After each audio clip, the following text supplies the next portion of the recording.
انسانی زندگی کی تگ و دو میں توکل یعنی اللہ پر بھروسہ اور اسباب یعنی وسائل کا استعمال، وہ دو اہم پہلو ہیں کہ جن کے گرد ہماری پوری زندگی گھومتی ہے۔ عام طور پر یہ بحث کی جاتی ہے کہ کیا کامیابی صرف انسان کی اپنی محنت سے ملتی ہے یا یہ اللہ کے فیصلے کا نتیجہ ہے؟ اسلام نے ہمیں اس بارے میں ایک خوبصورت توازن سکھایا ہے، یعنی ہاتھ کام میں مصروف ہوں اور دل اللہ کی یاد اور اس کے بھروسے سے جڑا ہو۔ سبحان اللہ۔ توکل کا مطلب ہاتھ پر ہاتھ دھر کر بیٹھ جانا نہیں ہے۔ ہاں، یہ بھی توکل کا مطلب بھی ذہن میں رکھیں کہ ہاتھ پر ہاتھ دھر کے بیٹھ جانا نہیں ہے، بلکہ اپنی پوری کوشش کرنے کے بعد نتیجے کو اللہ کے سپرد کر دینا ہے۔ سبحان اللہ۔ یہ وہ کیفیت ہے جو انسان کو مغرور ہونے سے بچاتی ہے اور اسے یہ احساس دلاتی ہے کہ کامیابی صرف اس کی ذہانت کا کمال نہیں بلکہ اللہ کا فضل ہے۔ دوبارہ ریپیٹ کر دوں کہ کامیابی صرف اس کی ذہانت کا کمال نہیں بلکہ اللہ کا فضل ہے۔ ناظرین کرام، دین کی نظر میں ضروری وسائل اختیار کرنا انبیاء علیہ السلام کی سنت ہے، مگر اصل نقطہ یہ ہے کہ ہمارا بھروسہ ان وسائل پر نہ ہو بلکہ وسائل پیدا کرنے والے مسبب الاسباب پر ہو۔ سبحان اللہ۔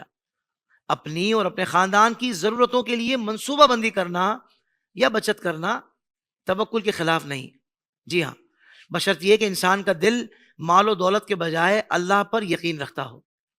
اصل امتحان تو تب ہوتا ہے کہ جب کسی جائز کام یا حق بات کے مقابلے میں دنیاوی نقصان کا ڈر سامنے آئے۔ وہاں یہ دیکھنا ہوتا ہے کہ کیا ہم مصلحت کا شکار ہو کر سمجھوتا کر لیتے ہیں یا اللہ پر بھروسہ کر کے حق پر قائم رہتے ہیں۔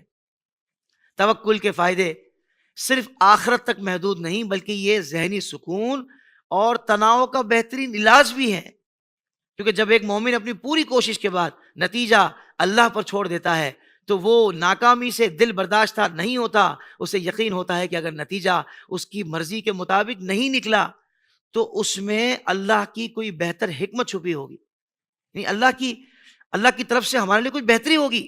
ہاں، یہی وہ سوچ ہے جو انسان کو شکایتوں سے بچا کر صبر اور اطمینان کے مقام پر فائز کرتی ہے، اور یہ مسلمانوں کا نصیب ہے۔ ہاں، ورنہ دوسرے تو پھر وہ کچھ اور سوچنے لگتے ہیں، مگر مسلمان سوچتا ہے کہ میرے لیے میرے رب نے بہتر رکھا ہوگا، ہو سکتا ہے آخرت میں بہت زیادہ جزا ہو، دنیا میں ہی میرے لیے اس سے بہتر کوئی معاملہ ہو۔